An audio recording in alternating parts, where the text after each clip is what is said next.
রোজার বাকি আর কিছুদিন, এদিকে বেড়ে গেছে কাঁচা সবজির দাম। একদিনের ব্যবধানে 20 টাকার সবজি এখন কিনতে হচ্ছে 30 থেকে 40 টাকায়। পবিত্র মাহে রমজান মাস শুরুর আগে প্রতি বছরের মতো এবারও বাজারে নিত্য পণ্যের দাম বাড়াটা যেন নিয়ম হয়ে দাঁড়িয়েছে।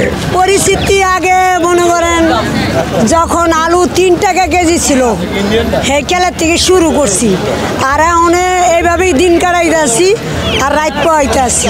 সাধারণত রোজা শুরুর আগে আগে বাজার চড়া হয়, এবার অবশ্য রমজানে বেশ আগ থেকেই বাজার অস্থিতিশীল হয়েছে। আলু বাজার এখন বর্তমানে কাটাই গেছে 25 টাকা 26 টাকা, আর 30 টাকা বর্তমানে জনগণে ব্যস্ত আছে, আর কি করবে, তো খরচা আছে।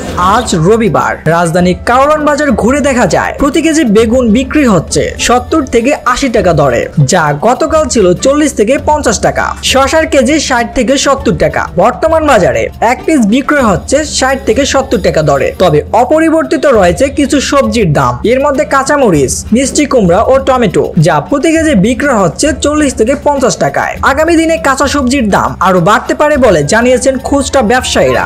আমদানি যদি কমে বৃদ্ধি তো পাইবে, আসলে মাল আসে তাহলে তো সস্তা হইবে। রোজার বেশ কিছুদিন আগে দাম বাড়ার কারণ জানতে চাইলে কারওয়ান বাজার ব্যবসায়ীরা বলেন, রোজার আগ থেকে বাজারে ক্রেতা বেশি, চাহিদা গত কয়েকদিনের তুলনায় অনেক বেশি, আর চাহিদা বাড়ার কারণে দামও একটু বেড়েছে। রমজানের কারণে হয়তো বাড়তেছে আর আমদানি হয়তো কম হয়েছে, কাঁচামাল কম থাকলে তো দাম বেড়ে যায়। সকালে দাম আরো বেশি ছিল, বেগুন এখন 80 টাকা দরে বিক্রয় হলেও সকালে ছিল 100 টাকা কেজি। কথা হয় বাজার করতে আসা ক্রেতা আরিফ হোসেনের সাথে। এসেছিলাম বাজার করতে, কিন্তু বাজার এখনো করতে পারি না, দামের লেগা মানে আমি ইয়ে করতেছে। সামনে তো রমজান মাস, সেই কারণে ওরা একটু মনে করো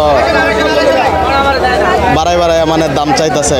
যেটা নিমু 1 কেজি, এটা নিতেছে হাফ কেজি, মানে এইরকম অবস্থা। 1 কেজি লাগবো, হাফ কেজি নিতেছে। এই যে দাম বেশি, আমার যে আগাইতে পারতেছি না আমি, এই কারণে ওরা দামে বেচার কারণ কি, ওরাও দামে কিনে আমাদেরকে এটাই বলে যে আমরাও দামে কিনি, তাই আমরাও দামে বেশি। আমি আমার ইয়াতেই আমি প্রতি বছরই পাইতেছি, আমার লাইফে আমি এরকম দিকে আইতেছি। ওখানে এরকমটা হইতেছে, আগের থেকে ওখানে আরও বাজারটা করা হয়ে গেছে, আমাদের কাছে চলাফেরা করতে অসুবিধা হয়।